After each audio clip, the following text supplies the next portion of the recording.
Metode adalah cara teratur atau sistematis yang digunakan untuk melaksanakan suatu pekerjaan agar tercapai tujuan sesuai dengan dikehendaki. Winarno S. mengatakan, ada 5 macam yang mempengaruhi penggunaan metode mengajar, antara lain tujuan berbagai jenis dan fungsinya, anak didik yang berbagai tingkat kematangannya, berbagai macam keadaan, fasilitas yang berbagai kualitasnya, pribadi guru, serta kemampuan profesionalnya yang berbeda-beda. Untuk meningkatkan kesadaran akan kesehatan, ceramah, kerja kelompok, mass media, seminar, dan kampanye. Menambah pengetahuan, menyediakan informasi, one-to-one teaching, atau mengajar perseorangan atau privat, seminar, media massa, kampanye, group teaching, mengubah kebiasaan, mengubah gaya hidup individu kerja, kelompok, latihan keterampilan, training, metode debat, mengubah lingkungan, bekerja sama dengan pemerintah untuk membuat kebijakan berkaitan dengan kesehatan. Empowering, meningkatkan kemampuan diri, mengambil keputusan kerja, latihan atau training, simulasi, metode pemecahan masalah, berteaching method. Dalam pendidikan kesehatan, metode yang bersifat individual ini digunakan untuk membina perilaku baru atau membina seseorang yang mulai tertarik pada perubahan perilaku atau inovasi. Dasar digunakannya pendekatan individual karena setiap orang masalah atau alasan yang berbeda-beda sehubungan dengan penerimaan atau perilaku baru tersebut. Cara ini sebenarnya merupakan bagian dari bimbingan dan penyuluhan, wawancara atas petugas kesehatan dengan klien untuk mengetahui apakah klien memiliki kesadaran dan pengertian yang kuat tentang informasi yang diberikan atau perubahan perilaku yang diharapkan. Juga untuk menggali informasi mengapa ia tidak atau belum menerima perubahan yang disampaikan. Jika belum berubah, maka perlu penyuluhan yang lebih mendalam lagi. Dalam memilih metode kelompok, harus mengingat besarnya kelompok sasaran serta tingkat pendidikan formal dari sasaran. Untuk kelompok yang besar, metodenya akan lain dengan metode kecil. Efektivitas suatu metode akan tergantung pada besarnya sasaran pendidikan. Ceramah, metode ini baik untuk sasaran pendidikan tinggi atau rendah. Merupakan metode dengan menyampaikan informasi dan pengetahuan secara lisan. Metode ini mudah dilaksanakan, tetapi penerima informasi menjadi pasif dan kegiatan menjadi membosankan jika terlalu lama. Persiapan, ceramah yang berhasil apabila penceramah itu sendiri menguasai materi apa yang diceramahkan. Untuk itu, penceramah harus mempersiapkan diri. Yang pertama, mempelajari materi dengan sistematika yang baik. Lebih baik lagi kalau disusun dalam diagram atau skema. Yang kedua, mempersiapkan alat-alat bantu pengajar, misalnya makalah singkat, slide, transparan, pelaksanaan. Kunci dari keberhasilan pelaksanaan ceramah adalah apabila penceramah dapat menguasai sasaran ceramah. Untuk dapat menguasai sasaran dalam arti psikologi, penceramah dapat melakukan hal-hal sebagai berikut: 1. Sikap dan penampilan yang meyakinkan, tidak boleh bersikap ragu-ragu dan gelisah. 2. Suaranya hendak cukup keras dan jelas. 3.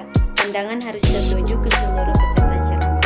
4. Berdiri depan atau pertengahan, sekianya tidak duduk. 5. Menggunakan alat-alat bantu lihat atau dengar semaksimal mungkin. Metode ini hanya cocok untuk pendidikan formal menengah ke atas. Seminar adalah suatu penyajian atau presentasi dari seseorang ahli atau beberapa orang ahli tentang suatu topik yang dianggap penting dan dianggap hangat di masyarakat. Diskusi kelompok, metode yang dilaksanakan dalam bentuk diskusi antara pemberi dan penerima informasi, biasanya untuk mengatasi masalah. Metode ini mendorong penerima informasi berpikir kritis, mengekspresikan pendapatnya secara bebas, menyumbangkan pikirannya untuk memecahkan masalah bersama, mengambil satu alternatif jawaban atau beberapa alternatif jawaban untuk memecahkan masalah berdasarkan pertimbangan yang seksama. Agar terjadi diskusi yang hidup, maka pemimpin kelompok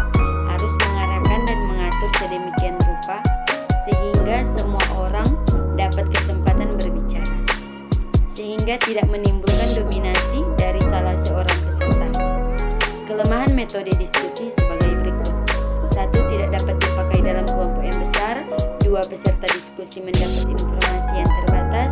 3. Dapat dikuasai oleh orang-orang yang suka berbicara. 4. Biasanya orang yang menghendaki pendekatan yang lebih formal. Brainstorming. Metode ini merupakan modifikasi metode diskusi kelompok yang diawali dengan pemberian kasus atau pemicu untuk menstimulasi tanggapan dari peserta.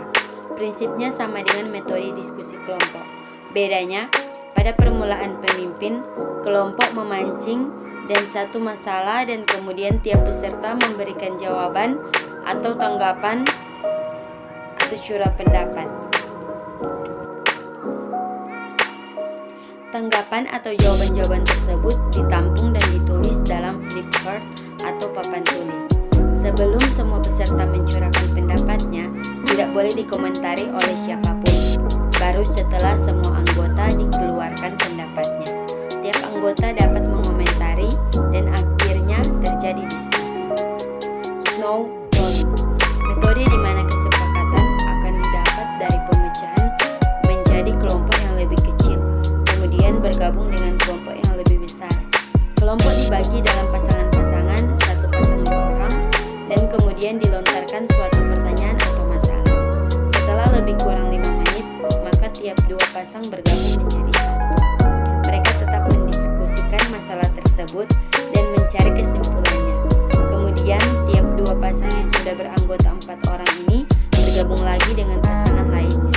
Demikian seterusnya sehingga akhirnya akan terjadi diskusi seluruh anggota kelompok. Bus group. Kelompok langsung dibagi menjadi kelompok-kelompok kecil atau bus group yang kemudian diberi suatu permasalahan yang sama atau tidak dengan kelompok lain. Masing-masing kelompok mendiskusikan masalah tersebut. Selanjutnya hasil dan tiap kelompok didiskusikan kembali dan dicari kesimpulannya. Role play. Dalam metode ini beberapa anggota kelompok ditujukan sebagai pemegang peran tertentu untuk memainkan peranan. Misalnya sebagai dokter puskesmas, sebagai perawat atau bidan, dan sebagainya. Sedangkan anggota yang lain sebagai pasien atau anggota masyarakat. Mereka memperagakan misalnya bagaimana interaksi atau berkomunikasi sehari-hari dalam melaksanakan tugas. Permainan simulasi atau simulation game. Metode ini merupakan gabungan antara role play dengan diskusi kelompok.